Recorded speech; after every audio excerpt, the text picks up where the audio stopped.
ایک دفعہ کا ذکر ہے، افریقہ میں مرغیوں کی حکمرانی تھی اور وہ بلیوں پر حکم چلاتی تھیں۔ بلیاں دن بھر سخت محنت کرتی تھیں اور رات کو جو کچھ جمع کرتی تھیں وہ مرغیوں کے لیے لے کر آتی تھیں۔ مرغیوں کا بادشاہ سارا کھانا اپنے اور باقی مرغیوں کے لیے رکھ لیتا تھا۔ مرغیوں کو چیونٹیاں کھانے کا بہت شوق تھا، اسی لیے ہر بلی کے گلے میں ایک چھوٹا سا تھیلا لٹکا ہوتا تھا جسے وہ چیونٹیوں سے بھر کر مرغیوں کے بادشاہ کو پیش کرتی تھی۔ بلیوں کو یہ حالات بالکل پسند نہیں تھے۔ وہ مرغیوں کی حکمرانی سے نجات چاہتی تھیں تاکہ اپنی محنت سے کمائی ہوئی خوراک خود رکھ سکیں، لیکن وہ مرغیوں سے خوفزدہ تھیں۔ مرغیوں نے بلیوں کو بتایا تھا کہ ان کے کلغی آگ سے بنی ہوئی ہے اور اگر کوئی بلی ان کی بات نہ مانے تو ان کی کلغی کی آگ انہیں جلا دے گی۔ بلیاں اس بات پر یقین رکھتی تھیں اور صبح سے شام تک مرغیوں کے لیے کام کرتی تھیں۔ ایک رات بلی مسز کیٹ کے گھر کی آگ بجھ گئی۔ اس نے اپنے بچے فلیفی کو کہا کہ جا کر مسٹر روستر کے گھر سے آگ لے آئے۔ جب فلیفی مسٹر روستر کے گھر پہنچی تو اس نے دیکھا کہ مسٹر روستر گہری نیند میں سو رہا ہے اور اس کا پیٹ چیونٹیوں سے بھرا ہوا ہے۔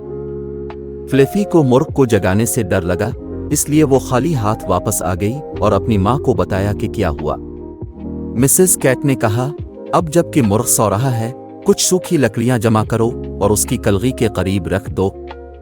جیسے ہی لکڑیاں جلیں گی انہیں گھر لے آنا۔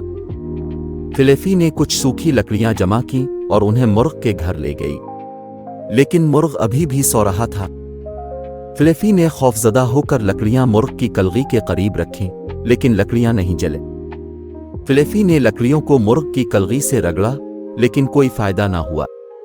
وہ خالی ہاتھ واپس آئی اور اپنی ماں کو بتایا کہ کلغی سے آگ نہیں نکلتی۔ مسز کیٹ نے غصے سے کہا، تم کوئی کام صحیح سے نہیں کر سکتی، میرے ساتھ آؤ، میں تمہیں دکھاتی ہوں کہ کلغی سے آگ کیسے نکالنی ہے۔ وہ دونوں مسٹر روستر کے گھر گئیں۔ مرغ ابھی بھی سو رہا تھا۔ مسز کیٹ نے لکڑیاں اس کی کلغی کے قریب رکھیں، لیکن وہ نہیں جلیں۔ پھر خوف کے مارے کانپتے ہوئے مسز کیٹ نے اپنا پنجہ مرغ کی کلغی کے قریب لے جا کر آہستہ سے چھوا۔ ان کی حیرت کی انتہا نہ رہی جب انہیں معلوم ہوا کہ کلغی گرم نہیں بلکہ بہت ٹھنڈی تھی اور صرف سرخ رنگ کی تھی۔ جیسے ہی مسز کیٹ کو معلوم ہوا کہ مرغوں نے کلغی کے بارے میں جھوٹ بولا ہے، وہ خوشی سے باہر نکلی اور باقی بلیوں کو مرغوں کے فریب کے بارے میں بتایا۔ اس دن کے بعد بلیوں نے مرغوں کے لیے کام کرنا بند کر دیا۔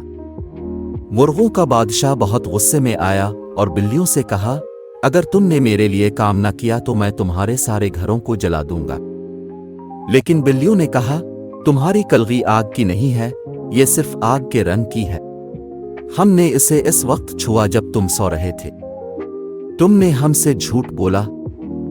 جب مرغوں کے بادشاہ کو معلوم ہوا کہ بلیوں کو ان کی حقیقت معلوم ہو چکی ہے تو وہ بھاگ گیا۔ آج تک جب بھی مرغ بلیوں کو دیکھتے ہیں وہ ڈر کے مارے بھاگ جاتے ہیں۔